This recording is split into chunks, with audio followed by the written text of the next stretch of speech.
Olá a todos, eu sou o professor Anderson Fernando, estou aqui com vocês mais uma vez para dar continuidade ao nosso curso de inglês instrumental.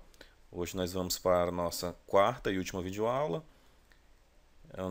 Nesta videoaula nós vamos tratar sobre referência contextual e marcadores do discurso. Tá?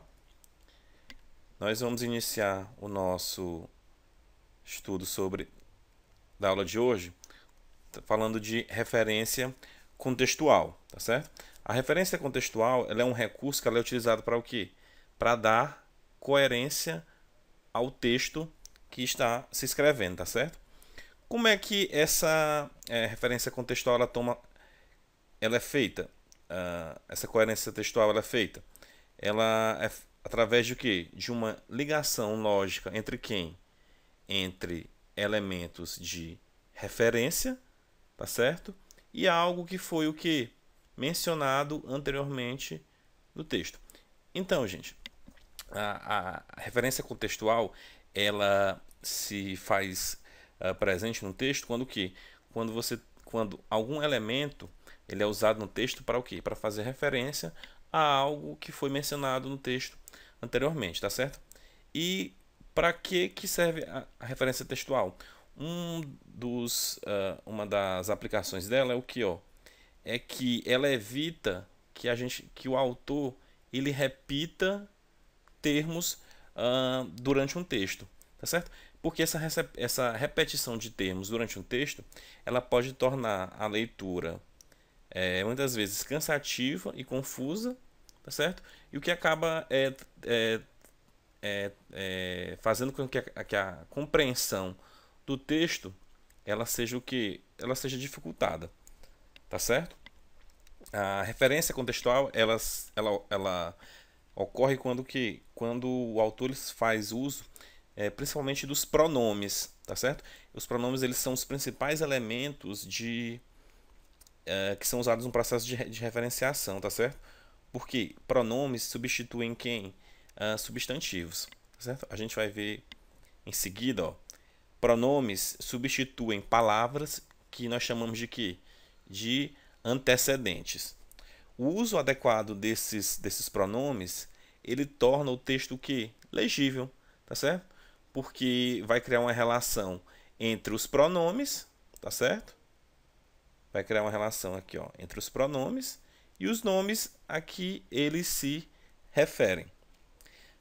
Em seguida, nós vamos ver as categorias de pronomes que existem, tá? Nós temos aqui, ó, um quadro com os principais tipos de pronomes, ó, pronomes pessoais do tipo sujeito e objeto, tá? Ó, sujeito, pronome objeto, adjetivos possessivos e pronomes reflexivos. Em seguida, a gente vai tratar tanto desses quanto de outros tipos de pronomes, tá certo? É um por um. Então, primeiramente nós temos os pronomes pessoais sujeito, tá? Por que eles são chamados dessa forma? Porque eles atuam como o quê? Como sujeitos da oração. Nós temos aqui o exemplo. Marco and Paulo work with computers.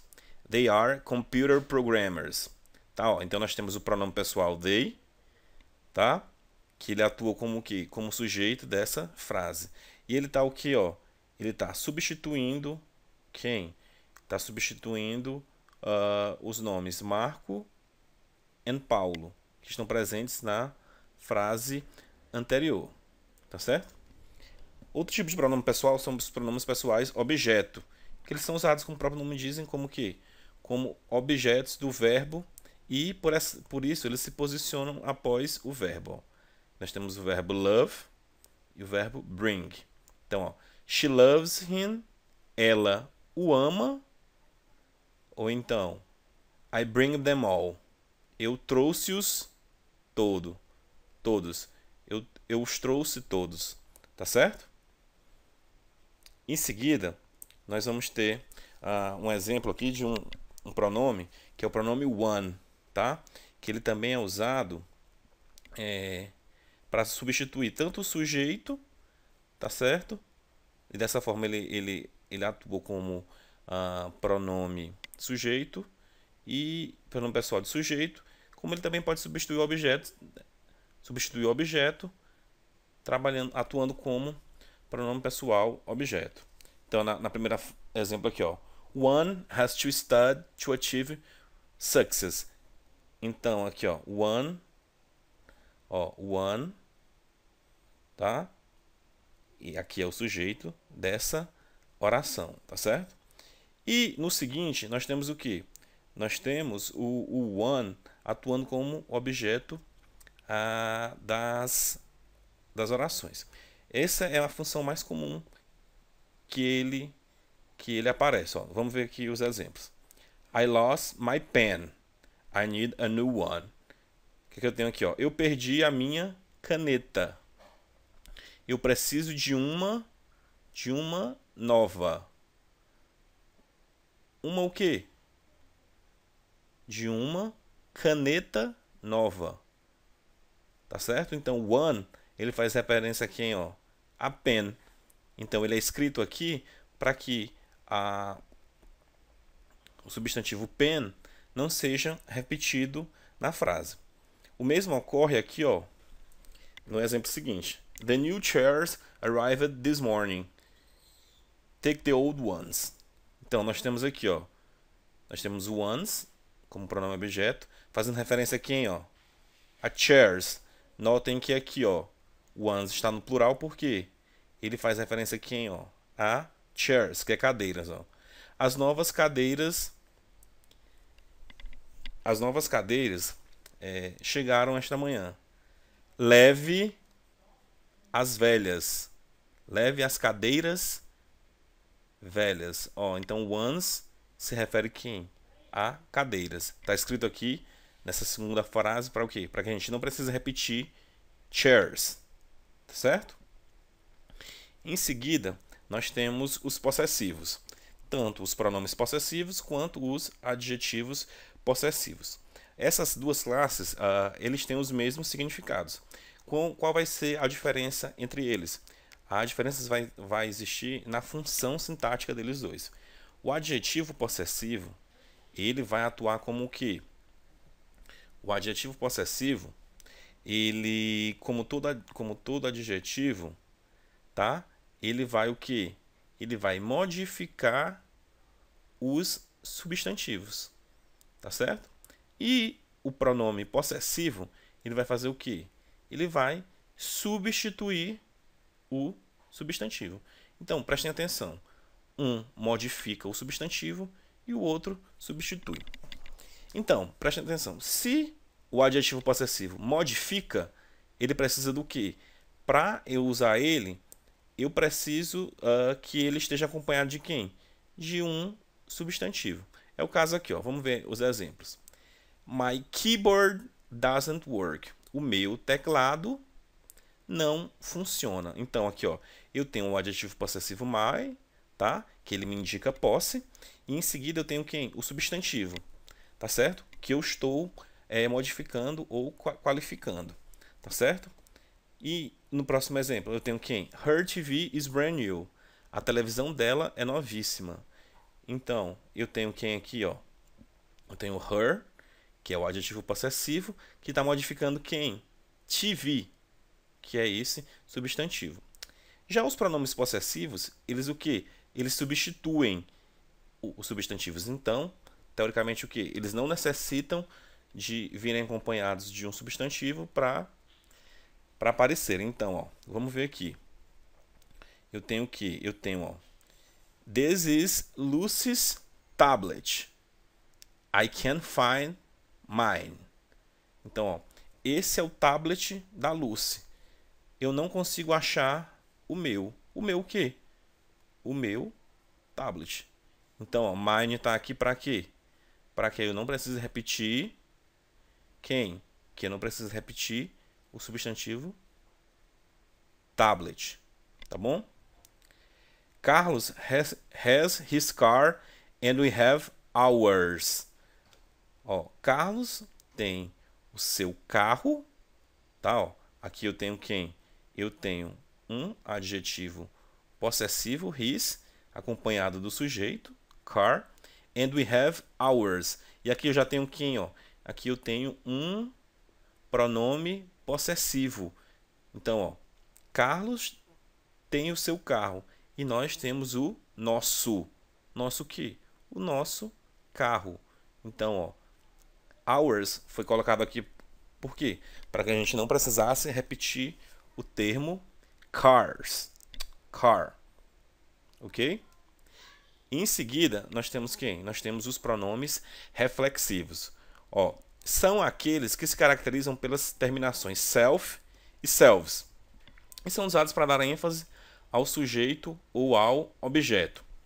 Enquanto que, ó, mais importante, enquanto executores e receptores da ação expressa pelo verbo. Ó, essa é a parte mais importante para a gente entender os pronomes reflexivos. Por quê? Porque o pronome reflexivo ele indica o quê? Que o sujeito da ação ele o quê? Ele executa a ação e ele mesmo o quê?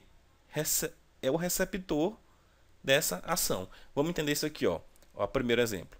The girl, tá, ó, o sujeito, a garota, cut, cortou, herself with a knife. Então, ó, aqui eu tenho o pronome reflexivo. Ó. The girl cut herself with a knife. Ó. A garota cortou a si mesmo com uma faca. Tá? Então, ó, a garota cortou a si mesma. Ó. Herself indica que o quê? Que a ação proposta pelo verbo cut foi feita e recebida por quem? Pela garota. Tá certo? Já em seguida, a gente tem, ó, the boy himself fixed the video game. Tá bom? O garoto, o próprio garoto, consertou o videogame. Então eu tenho aqui, ó, himself, indicando que o garoto fez o quê? Consertou ele mesmo o próprio videogame. Interessante notar aqui, quando o pronome reflexivo ele aparece logo em seguida do sujeito, é porque o autor quer indicar uma relação, ele quer ser enfático, ele quer enfatizar a ação do sujeito. Então, o garoto, o próprio garoto consertou o videogame, tá certo? Em seguida, nós temos quem? Os pronomes demonstrativos. Os pronomes demonstrativos, eles indicam a posição de algo, tá certo? Em relação àquela pessoa que está falando. E eles servem para quê? Para situar no espaço ou no tempo. Os pronomes demonstrativos que nós temos são quem? This, that, this e those. Nossos exemplos. The house was designed by that architect. Aqui nós temos o pronome demonstrativo, que está o quê? Se referindo a quem? A architect. Né? Ele está situando o quê? Ele está situando aquele arquiteto no espaço. O mesmo ocorre para cá, para essa frase. Ó. Those cell phones were bought for all dead men. Aqueles celulares foram comprados por aquele homem. Ele está situando quem? Os telefones e o homem. Em seguida, nós temos quem? Os pronomes relativos. Importante. Ó, são aqueles que retomam um termo antecedente da oração, projetando-a numa outra.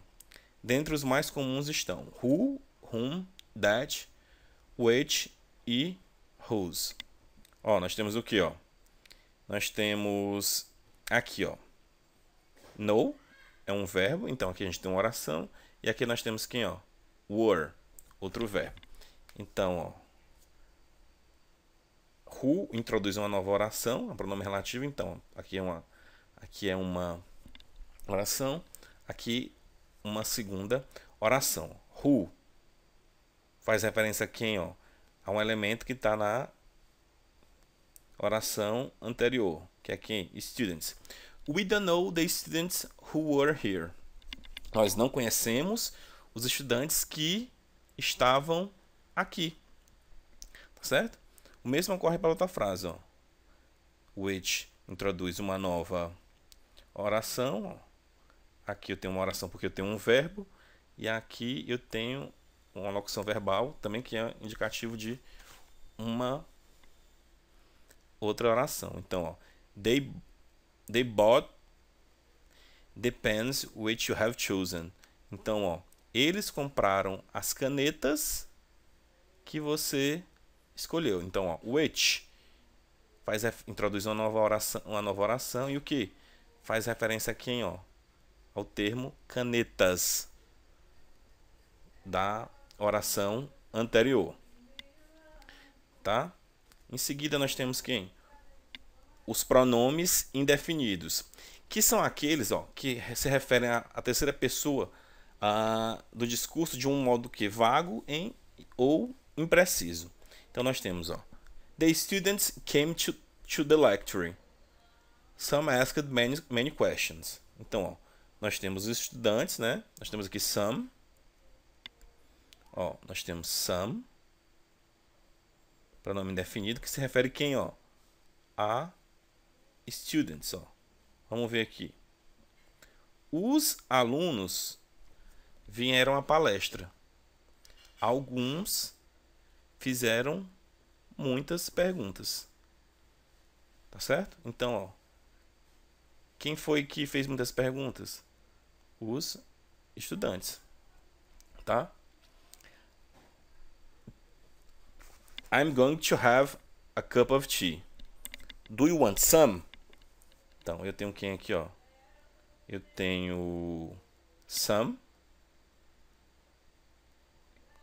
Ó, que faz referência a quem, ó? A cup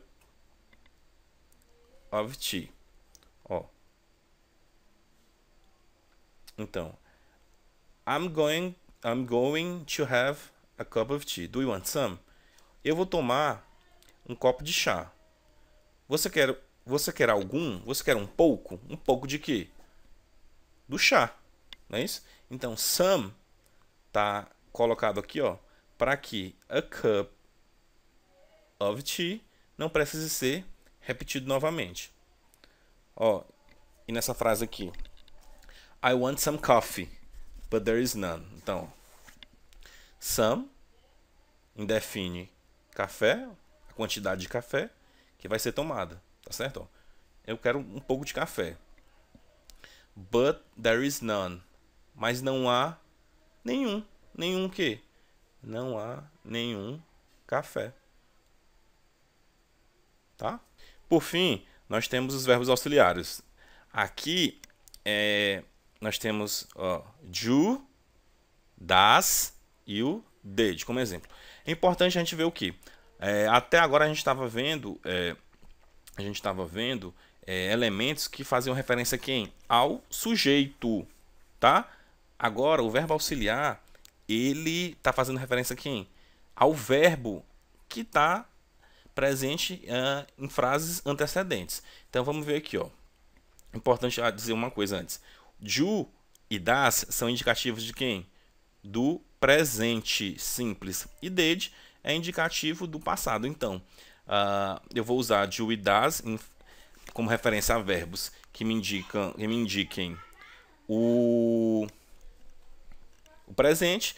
E did vai ser usado em frases que façam referências ao passado. Tá bom? Então eu tenho aqui, ó.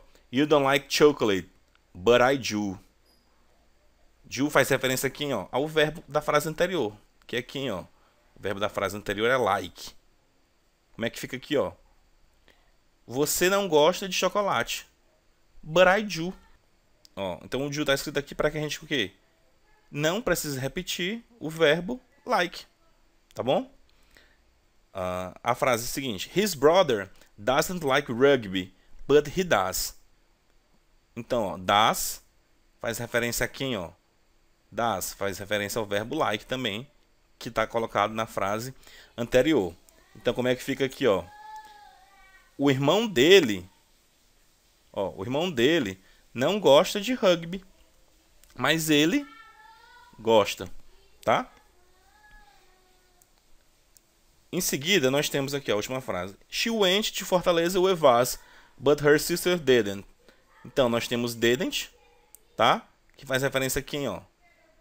Didn't faz referência a went to, que é o verbo no passado. Went to é a forma do verbo go no passado, né? Que é o verbo ir. Então, ó, ela foi a Fortaleza conosco, mas a irmã dela não. Não o quê? Não foi. Então, didn't faz referência a quem, ó? A forma do passado de went to. Então, vejam, ó, que, primeiro, como essa frase está no passado, o verbo auxiliar, ó, também está no passado, tá? E vejam que ele pode se ligar à frase negativa para indicar uma ideia oposta ao que foi colocado aqui, tá certo? A frase é afirmativa, tá? No passado. E vejam aqui, ó, que além de fazer referência, por exemplo, aqui, ó, nessa frase, ele se refere a like, mas ele o que? Ele expressa uma ideia que é oposta à primeira. Ó. Aqui eu tenho uma frase negativa. Quando eu uso o das, a frase é positiva, é afirmativa. O mesmo ocorre aqui para o primeiro caso, tá certo? Essa primeira parte da nossa aula, que a gente falou sobre referência contextual, sobre os diversos tipos de elementos que podem fazer referência contextual. No vídeo seguinte nós vamos tratar de marcadores do discurso, tá? Até o próximo vídeo. Abraço.